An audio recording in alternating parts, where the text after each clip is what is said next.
Good evening, everybody. So, do a video here on Thursday evening. YouTube apparently didn't like my video this morning because it was so, offensive that I actually did a video about time management, and there's, so much controversial stuff there. They've had that one flagged all day. So, but I appreciate all the comments that everybody made that you thought it was actually a good video because I thought it was very true. So, I want to give you this one for this evening, a little bit of food for thought on the other side of the spectrum of things we talk about here. Don't know how many of you guys read Zero Hedge, but there's a great article up there today entitled, "Is the Globalist Reset Failing? The Elites May Have Overplayed Their Hand." And this is kind of what I wanted to talk about here. We hear people talk about all the time, peaceful protest doesn't work, whatever it is, the voice of the people doesn't matter, we've got to get out and be aggressive and push back, okay? That's, idiots think that way. That's fools, okay? So, the fools can have their way. They're like everybody else, they're all talk, no action. So, at least the rest of us are doing some action. But, so, the crux of this article, as I was reading it today, was talking about how there are so many different groups out there that are saying, hell no, we won't go type stuff, okay? That they're just not going to accept this reset, okay? And as the author of the article mentions, that, you have these Klaus Schwab and all the people that support him, let's just put it that way, the World Economic Forum, they've now been fully exposed for who they are, as in the past 20 years or so, while they sit back in their little their little laboratories like the mad scientists they are, cooking up this great plan.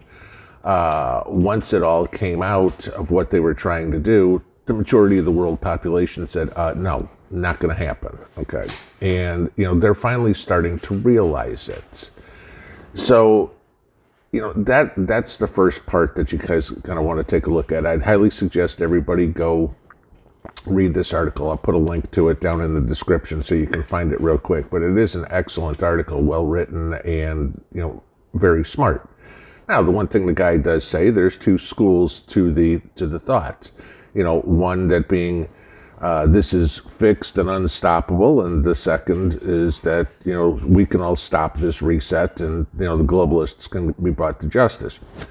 I agree with them. There are two sides to this coin. Okay, we will stop inevitably. We're going to stop this globalist communist takeover of the world. It's just not going to happen. Okay, we've had too many maniacs in the course of history that have tried to do it. It never succeeds. Okay. But have they done damage? Absolutely. We all take a look at the economic destruction that, the whole lockdowns and everything because of the flu has basically done to the world economies, okay? As he puts it there, crashing the economy is one thing. Rebuilding it into the collective dystopia that they desperately want is another, okay? And as he puts it, it depends on who rebuilds. Maybe it'll be them, maybe it'll be us. I can pretty much guarantee it's going to be us because, well, they may have the money to do it, and you will have some fools out there who decide to support them and say, we'll help you build it back. The majority of the people, especially in a forum like ours, we're not going to have any part of it, okay? I'd rather live here where I am and grow my own food and go fishing for it than sell my soul to the devil to be able to do, to live like they want us to live.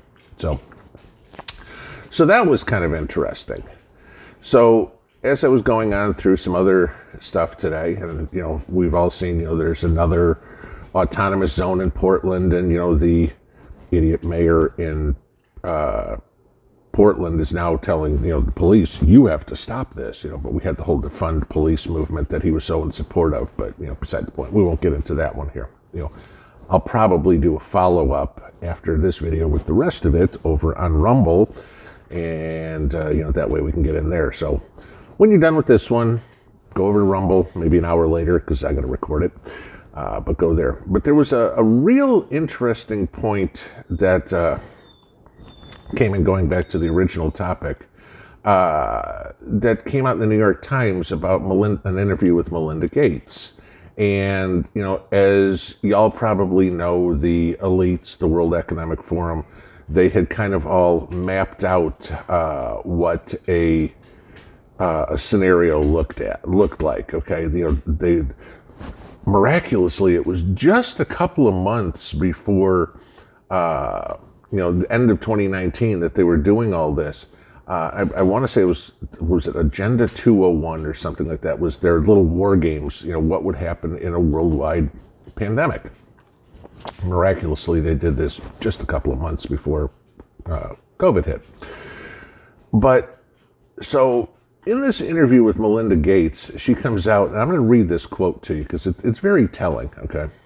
What did surprise us is we hadn't really thought about the economic impacts. What happens when you have a pandemic that's running rampant in population all over the world? The fact we all be at home and working from home if we were lucky enough to do that. That was a piece I think we really hadn't prepared for. Really? You all are supposed to be this Uber think tank, you know, this, oh my God, we're the most intelligent people in the world, we need to do everything. And you don't have a single economist on the staff who's going to be, you know, if we send all the people to work from home, what about the service industry, which is 60% of the world's economy? If they're all sent home, okay, I'm no economist, I'm no rocket scientist, I'm certainly nobody who's being invited to the World Economic Forum, and this is pretty much common sense, okay? You know, somebody with a 6th grade education can figure out if you close all the businesses, it's going to destroy an economy. So that was, you know, just an interesting point. I think you're starting to see the pressure on the World Economic Forum begin to crack over there, okay? They're starting to go, oh my God, we didn't think about this, and we didn't think about this, and, well, yeah, you didn't think. You know, you can forget about the about this part. So, you know, there's something, there's starting to be some chinks in the armor. There, you know, and again, mind you, not a bullet's been fired yet, okay? So, you know, we don't need to get out and get aggressive like, you know, some people think we need to do. You know, like I call it the fools. So, you know, there's enough people that are doing this with common sense. That all works. So, last thing I wanted to bring up on here, if y'all don't know what this is, okay, there's something called the Great Barrington Declaration. This is a worldwide, I don't want to say petition, but it's kind of what it is. But this is something put together that I suggest you all go sign. It's the website for it is G as in golf, B as in Bravo, declaration.org, okay? And basically what this is worldwide epidemiologists, public health scientists, yada, yada, yada, who are all talking about the effect of the lockdowns. And you can read it. It's short. It's maybe, 1, 2, 3, 4, it's about 7 paragraphs short. You probably read it in about 2 minutes. But I don't want to get into the details on it because that'll get this one flagged as usual. But go to gbdeclaration.org and take a read of what they're asking. It's basically to let us all go back to work, to let the schools reopen, to let sporting events happen again, and it talks specifically about the things that can be done. All right, so I highly suggest everybody go read that, take a look at it, and hopefully, y'all would sign on that too. I guess supposedly already this thing's got 682,000 signatures. It's in pretty much, just looking at the page here, about any language you could want to read in it. And I think the reason that it doesn't have a lot more signatures on it is probably because the mainstream media and everybody hasn't mentioned anything about it. I mean, I look at stuff like this all day long, and this is the first time I found it. So go over, check that out.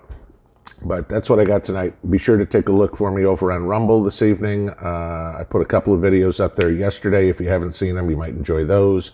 And I'm going to talk a little bit more in depth about some of the stuff here. Have a good evening. Pinball out.